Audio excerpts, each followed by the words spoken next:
What's up, guys? There has been a lot of leaks for the upcoming Season 2 of Black Ops 6. Today, we're going to be taking a look at all the leaks that I've seen so far. Let's get right into it.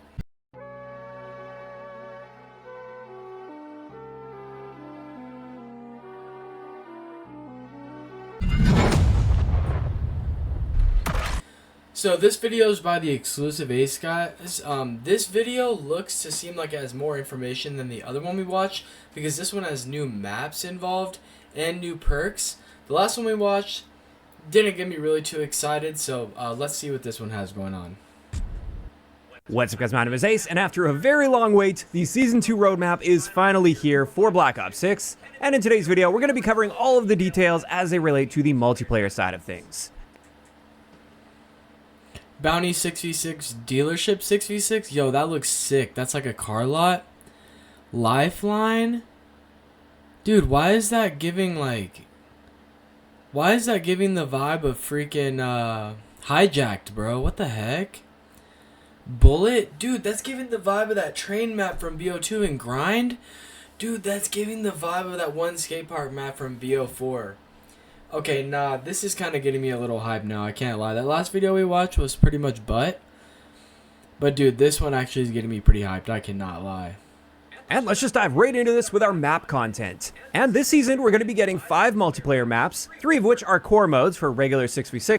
One thing I'm kind of sad about that I'm not seeing is new gunfight maps on this. Like, hopefully he says it here in a minute or something, but on this flyer right here, I don't see anything for new gunfight maps, which really makes me sad because that's my favorite map or my favorite game mode, dude. And the other 2 are the strike maps or like face-off maps. And right at launch with the season next week, we're going to be getting Bounty, which is a 6v6 map, and it is described as a medium-sized map. And we did get the map overview for this one. It is a little bit difficult to judge the scale as well as how the rooms. This is a pretty cool vibe. This is kind of like a like an upscale hotel type vibe. I like that. And everything are laid out. It is a little cluttered looking just on the map, but as far as I can tell, it looks like it does look a little cluttered, like a lot of head glitches. You can see a lot of places where there's some headies on here, but it is Call of Duty. Well, it does appear this is going to have a whole lot of close quarters combat on it. Then after that, for the other core map that's coming right at launch with the season, we have Dealership, and this one is also described as. Dude, this one looks hard, bro. I really like the way this one looks. That room right there, that's like the showroom of the cars in the bottom on the second one from the left. That looks hard, bro. It's a medium-sized map. And just seeing the overhead of this one, I am liking what I see so far here. Obviously, this is before actually getting any gameplay time with it, but it looks like it does actually have 3 fairly clearly defined lanes to it, which is something I feel many of the maps in this game are missing. So we'll have to wait to see if that's actually true, but based on what we're seeing, I can't actually tell if this one has 3 defined lanes. Like, I don't know how he's seeing that. But, I mean, this guy is way smarter than me about Call of Duty, so he's probably right. Oh, I'm tripping. Okay, he's right. Look at the map right here on the top right side. Yeah, you can see one right up the middle, one on the left side, and one on the right side. Okay, he's right. At least, it looks like there's the middle lane that goes through the buildings, and then 2 outside lanes on the left and right side that are taking place on the outer areas. And like I said, so far, it's looking pretty good to me. As for the last map that's coming right at launch for the season, we have a Hijack number 2, bro. Oh my gosh, dude. Look at the bottom left, dude. That looks just like Hijacked. Oh my gosh. And the bottom right, that looks just like Hijacked too. The 2 insides, obviously they're probably going to change the inside of the ship, but wow, dude. It even has, okay, look at the side of the boat. It even has the staircase right there. Dude, this is Hijack number 2. A strike map, and this is called Lifeline. It's not hijacked. I know as soon as people see a yacht, they're like, is this hijacked? No, this is not hijacked. It's way smaller than hijacked. But it looks like Hijacked a lot. Like, come on, dude. But I see what he's saying, how it's shorter because, like, see that middle area Hijacked? It goes way, like, okay, the main area on Hijacked, essentially from that middle part of the boat to the back, that looks like the same as Hijacked, but it looks like the front part is shorter than what Hijacked actually is. So he's pretty right about that. But it does take place on a yacht, and it looks like it is going to be very cramped as expected with a strike map. And speaking of small, cramped, tiny maps, mid-season, we're getting another strike map called Bullet, and this actually takes place on a bullet train. So obviously... Okay, so yeah, this is the same vibe as that train map from BO2, but this is way smaller. Like, it looks like you can only play on the train, if I'm not mistaken, but I don't know. It's going to be a very narrow map, although we didn't get the overhead view of this one. We can get a pretty good indication of how small this is going to be. And then finally for maps, another one that's coming in season is... That's going to be a good one for XP. ...is a remaster, and this is Grind from Black Ops 2. They also had it in Black Ops 4, if I remember correctly. Dude, this is goated. Oh my gosh. Oh my gosh, chat. Dude, I loved this map on Black Ops 4, bro. Oh, we lit, baby. Oh, we lit. And it is coming to Black Ops 6. And as far as I can tell, they are maintaining the exact same aesthetic and everything. It's essentially just going to be updated for the graphics of Black Ops 6. So there we go. Those are the 5 multiplayer maps we're getting throughout the season. Personally, I always like to see at least 4 core maps, especially after the long wait for this season, but I understand strike maps are quite popular as well, so I get it. They're bringing 2 of those in, 3 of the regular core maps, and I'm just curious to see... I don't like the strike maps, but if you're trying to get camos or get XP, they're not bad. ...see how the 2 new ones end up playing out. As for multiplayer game modes, there's a brand new one coming called Overdrive. You know, now that I think of it, those strike maps, I feel like they might let you play, gunfight on those. Maybe. Like, I'm not 100% sure, but that it seems like those smaller maps, they use smaller maps for gunfight, so those strike maps might possibly be used in gunfight.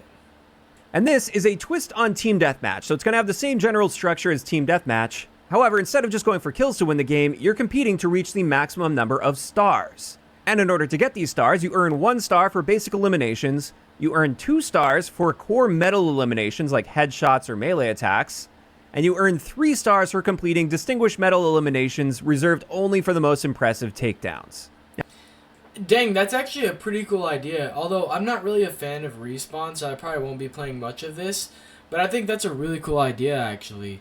Giving more points for, like, headshots or melee attacks, and then also, like, you know, freaking doing finishers and stuff. I like that, dude. I like that. Now, a big twist on this is as you earn more stars, you unlock operator abilities that will help you out. So with 1 star, you get Awakened Senses, which allows you to see enemies through walls and replenish your health after eliminating a target. And if this were an ability in normal game modes, I'd be pretty outraged right now, but this is a side limited time mode, so it's really designed to be something totally different. For 3 stars, you get physical enhancements, which increase your movement and reload speeds. And for 6 stars, you get augmented handling, which improves hipfire accuracy, sprint to fire time, as well as your aim down sight time. Okay, that just made me a little more interested. I'm definitely going to have to give this a shot.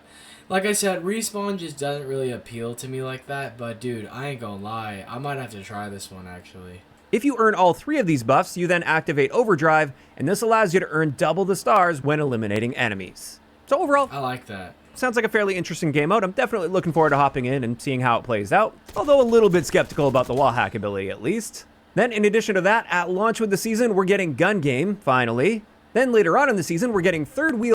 Gun Game actually is really fun to me. I love Gun Game. So that's a good addition, I feel like. Gunfight. And with this one, it's Gunfight. Wait. He's talking about Gunfight?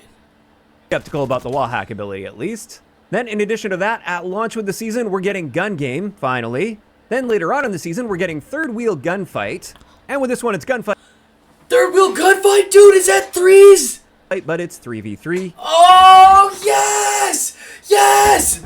Dude, I've been waiting for that, chat. Oh my gosh. Yes, let's get some W's in the comments if y'all are hyped about 3v3 gunfight, dude. Yes. Let's go, dude. Let's go. That is my favorite mode. And the 3s is just going to make it better where me and my brother can add someone to play with us. Oh, dude, we are in there, baby. When they took away Gunfight from the game in one of the recent updates, dude, I didn't even play it until they brought it back because that's literally, I just love that mode, like, freak the other modes. And then finally, another in-season mode we're going to be getting is called Couples Dance-Off, so it looks like it'll be a Valentine's mode. And with this one, it's 2v2 face-off, so it's 2v2 on the small maps, the strike maps, and it's Team Deathmatch, Domination, and Kill Confirmed. 2v2 with what? Oh, we are back on this next season, chat. I can't hold you. What, dude? After that, let's get into the new gameplay content that's coming. The first thing is a new perk that's coming as an event reward. And this one is called Slipstream, which is a tier 3 perk. It's red, so it's part of the Enforcer specialty. And this is essentially the all-terrain boots from last year. It raises your base sprint speed, but it takes away your ability to tactical sprint. And if you guys remember... Ew, bro. I mean, I like the increased sprint speed, but nah. If I can't tack sprint, nah. I mean, I might have to try it out, but I don't think I'll like that. Remember from last year, I did the testing with the all-terrain boots. That perk allowed you to still get from point A to point B just as fast as if you were tactical sprinting, at least for longer distances, like 50 meters or more.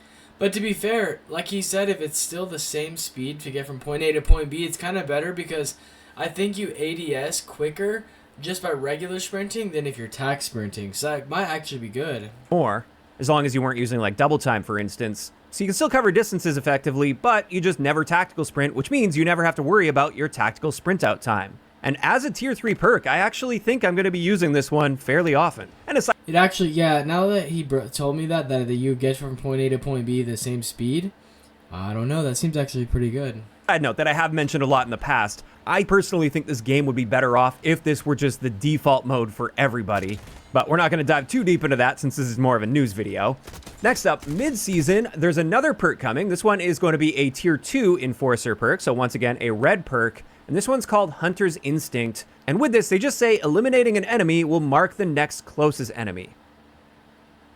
Eliminating an enemy marks the next closest enemy? That sounds pretty OP, dude. What? Dude, that sounds pretty good. I can't lie. I'm hoping that just means it marks them on the minimap, and this isn't going to be one of those see enemies through walls situations. I would imagine that's the case. I would imagine that it shows them on the map, not like, you know, shows their outline through the wall.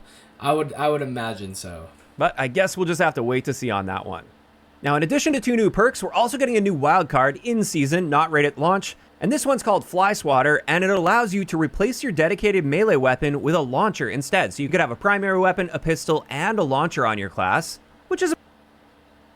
That's pretty good, dude. That's actually pretty good. Just to have, like, if you don't use your melee weapon that much like me, it's good to just have that launcher ready to go just in case if you want to take down a score streak. So that's not bad, dude. A pretty interesting wild card. I don't see myself ever using this, but it's interesting nonetheless. After that, we have a new or returning score streak. The War Machine is coming as part of an event reward, and we actually saw a clip of this in the trailer on dealership. With this, it'll take 1,300 score to earn, and it's a burst fire grenade launcher with grenades that explode on impact. I was about to say, the freaking War Machine is terrible, like, if it doesn't explode on impact. If it's one of those ones that shoots the grenades, and then it doesn't explode as soon as they hit on impact, they're trash, bro. But if it explodes on impact, that thing can do some damage, bro. Now, they go on to mention it is a 3-round burst launcher, and it comes with 30... 3-round burst? rounds, which is pretty big for a score streak, although we will have to... That thing is gonna cook. Wait to see just how powerful each one of those explosives are.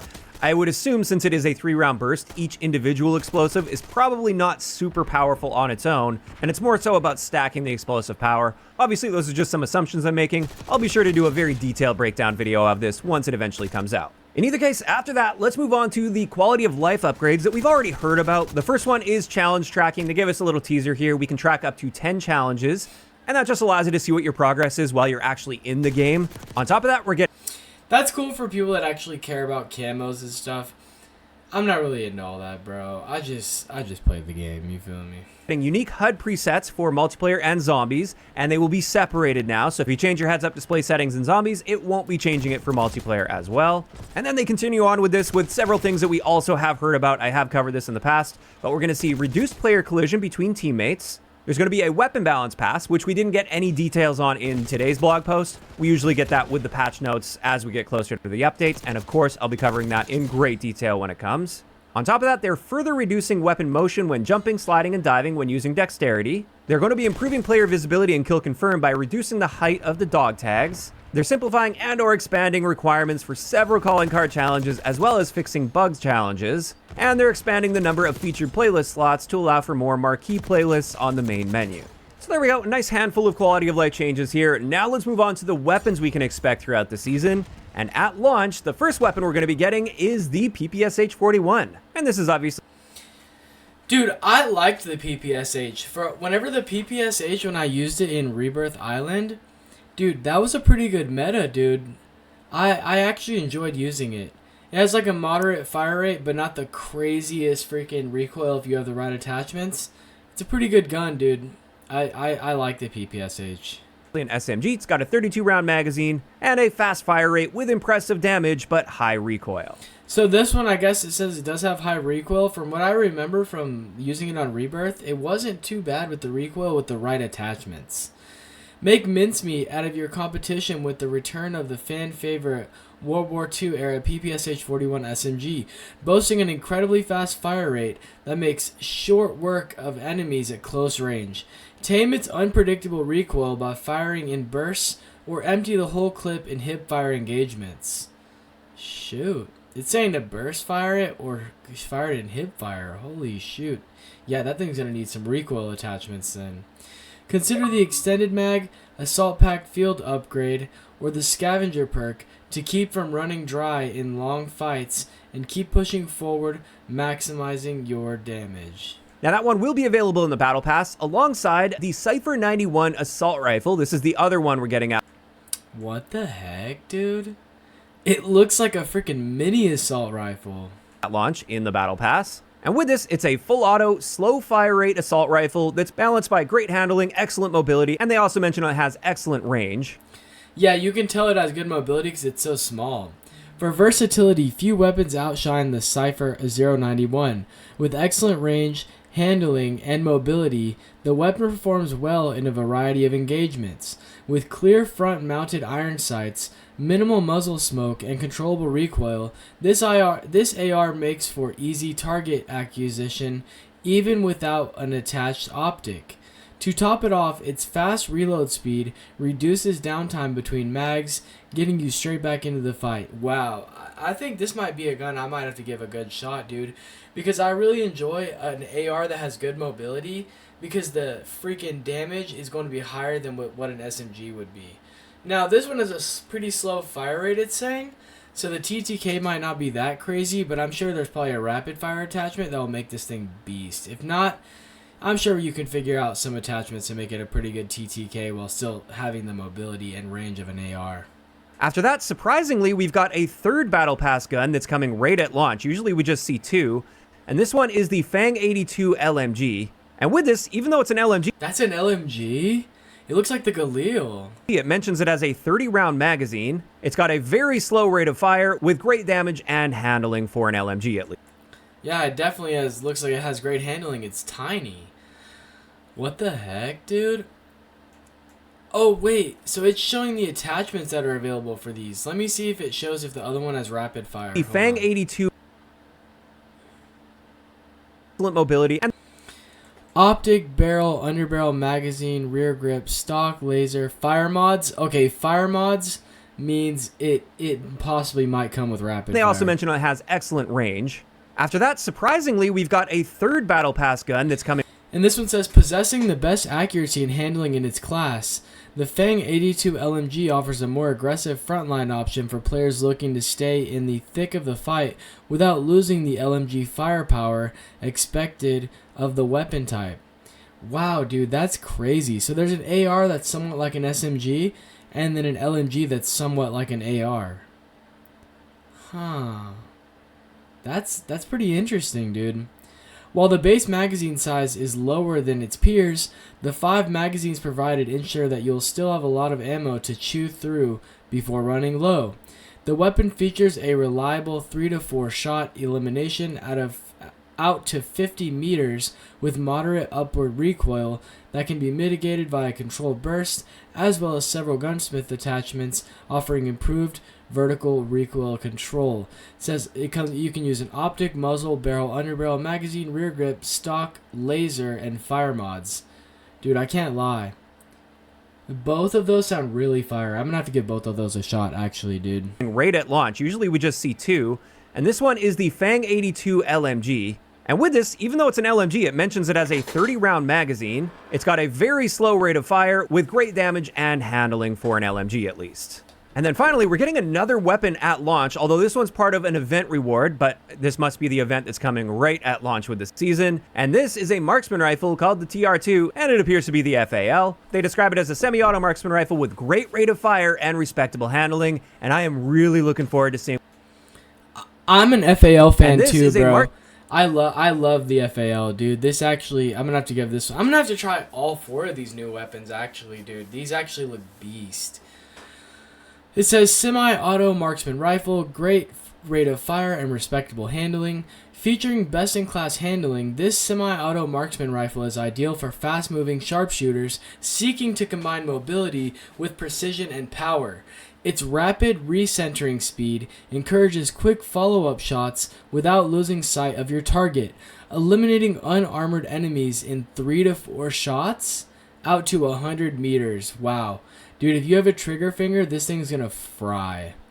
Whether you opt for a long-range optic to engage enemies at a distance or for a closer fight, the TR2's ease of use promises a good outcome in the hands of a trained operator. Wow, dude. I like guns like that. Like, even from BO4, the auger, the auger, like that one that was like the semi-auto, dude, I used the hell out of that one, dude. So yeah, I can't lie, this looks fire, dude. I'm a fan of like semi-auto marksmans like that. Like I'm excited for all these, dude. This looks awesome. Marksman rifle called the TR2, and it appears to be the FAL. They describe it as a semi-auto marksman rifle with great rate of fire and respectable handling, and I am really looking forward to seeing what the rate of fire is on this. I think this game is really lacking in semi-auto guns that have a high fire rate cap, and I mean, essentially, it seems like it'll probably be pretty fast. Like, usually like semi-auto weapons like that will fire as fast as you can press the trigger. So essentially, if you have a trigger finger or like trigger stoppers, they're usually pretty good, dude. Personally love those types of weapons, so I hope that this is accurate and we actually have like a 500 plus round per minute rate of fire cap. Time will tell on that. They also mention mid-season there will be additional ordnance, including hand-to-hand weapons and a rip-roaring projectile armament coming later on. Fire cap. Let me read what that said. Hold on. Time will tell on that. They also mention mid-season there will. Season 2 offers an incredible choice of armaments for those operators favoring close combat takedowns. Expect to fill your melee loadout slot with multiple additional hand-to-hand weapons coming at mid-season, plus a rip-roaring projectile armament coming later on. Expect more information in the Season 2 Reloaded The additional blog. ordnance, including hand-to-hand weapons and a rip-roaring projectile armament coming later on. And we'll get more information on those as we get toward the Season 2 Reloaded update. Now, in addition to all those new weapons that are coming, we're also getting new attachments. And these are kind of like aftermarket parts from last year or weapon. Dude, please don't piss me off. I'm loving everything about this in this video, but if they make the creative class just as complicated as it was in the Modern Warfare's, dude, I'm gonna be pissed off. Like, I like it just picking simple attachments. That's it, dude. Like, I don't want it to be too crazy, please. Mods. The first one is the crossbow, and this one's coming at launch. And this one will be available on assault rifles, the SWAT 5.56, and the AEK-973. And it's basically just an underbarrel crossbow attachment. That's hard. I like that, dude. I like that. That's hard. But I don't know if I could justify using it as one of my attachments, but that's pretty hard, I can't lie. And it mentions it comes with 3 explosive tip bolts that detonate shortly after impacting for an explosive finish. On top of that, within the... Oh, so since it has 3 of them, it says, add some flair to your primary weapon with the crossbow underbarrel attachment. The 3 explosive tipped bolts detonate shortly after impact for an explosive finish, even if you hit just wide of the mark. So since there's 3 of them, if you miss a little bit, it still might get your enemy. Launch window, but not right at launch, we're getting the full auto mod for the 𝐂𝐃-973, which converts that from a burst gun into a full auto. Also within the launch window, they mentioned the binary trigger is coming to the 𝐂𝐑𝐄 22, so it becomes semi-auto, but every time you pull the trigger, it fires, and then every time you release the trigger, it fires again. What the heck? You pull the trigger, it fires once, and then you release it, and it fires again. Dude, it's kind of like a bump stock essentially. Dude, that seems kind of hard. I can't lie. I'm gonna have to try that too, cause I like the 𝐂𝐑𝐄, but like, I don't know why they would add that attachment if it wasn't gonna make it better essentially. Like, so if you have a trigger finger, it's probably pretty good. So I'm gonna have to give that a shot as well. We did see a binary trigger attachment last year with Modern Warfare 3. And then finally, mid-season, we're going to be getting the belt-fed attachment for LMGs. And this gives you an extreme amount of ammo that's continuously fed into the weapon, and it sounds like you just don't have to reload. However, it will overheat if you hold the trigger down for too long. And I do like attachments like that. I find those to be quite interesting. So I'm happy to see some of these weapon mods coming. Unfortunately, it's not nearly at the level of what we expected last year with Modern Warfare 3 and the aftermarket parts system, but it's nice to see they're at least bringing some in, and they sound pretty interesting. And there we go. That's going to wrap it up for all of the playable content that's coming for multiplayer in Black Ops 6. And my initial impressions based on what we're seeing here is it's looking pretty good overall. It's nice to see we're getting a bunch of weapons right up front. The maps, based on the overhead views that we're seeing, seem like they maybe have potential at least. Obviously, I need to actually get my hands on them and play them to form real opinions on that. But I'm not seeing any glaring issues popping out immediately based on the overhead views. I'm happy to see Grind returning. It's a great map. I'm feeling a little more optimistic than Exclusive Ace is feeling right now. I can't lie, dude. Those maps look fire. The new guns look fire. The new attachments looks fire, dude. Like, man, I'm really excited. The new gunfight modes the new gunfight 3v3 looks fire. The new 2v2 modes with the freaking team deathmatch, kill confirmed. It was something else, but dude, wow. In the first season, like, I liked this game when it first released, but it slowly fell off to me. You know, and like, especially once they removed gunfight, it really fell off to me. But this season is giving me fresh hope for Black Ops 6. I can't lie. These leaks are giving me a lot of hope. I can't lie, chat. Map, I do enjoy it. And it's nice to see the perks and quality of life additions that are coming as well. Now, of course, those are just my initial impressions based on this roadmap, and I'd love to hear from you guys in those comments. So it says also there's new Gobblegums directed mode, the Tomb, whatever that is. He didn't go over that. Death perception perk, War Machine, we saw that, new augments, new rewards, Staff of Ice, the Tomb. Huh. So that's just for zombies. Looks like it's a new map called the Tomb. I don't know, we'll have to see. You know, I don't hate the zombies in this game, but like, essentially, it didn't really hook me like I thought it was going to. Like, I still would prefer to play Black Ops 2 Town, which I do play to this day with my brother. I would honestly prefer that over this Zombies. Like, I don't know, the maps just seem too large to me, and like, it just seems a little too complicated. I like the small map of Town. You know exactly where the perks are at very easily. You know where the box is at very easily, and it's very simple and very small. All you gotta do is just try to survive. I feel like these zombies where you do too much, like, and all that, dude, I don't really like that much. So hopefully Tomb is more similar to Town, where it's kind of smaller. That's what I'm hoping for. It's down below. How are you feeling about Season 2 based on what we're seeing here so far? Are you guys generally excited for this? Is this bringing you back to the game if you're somebody that has fallen off? Or it's bringing me back, dude. I can't lie. This seems like it's going to bring me back exclusive. Or is it not enough? Just let me know down below. If you enjoyed the video, a like rating is always appreciated. And don't forget to subscribe for more if you haven't already. I'll talk to you guys next time. I can't believe I wasn't subbed to bro. I really like his channel, dude, and I dropped a like on that video because that was a great video, man. If you're new to my channel, please make sure to drop a like, drop a sub. Go sub to Exclusive Ace as well, dude. He always has some really good Call of Duty content. Like, he's awesome, dude. Appreciate y'all watching. See y'all on the next upload.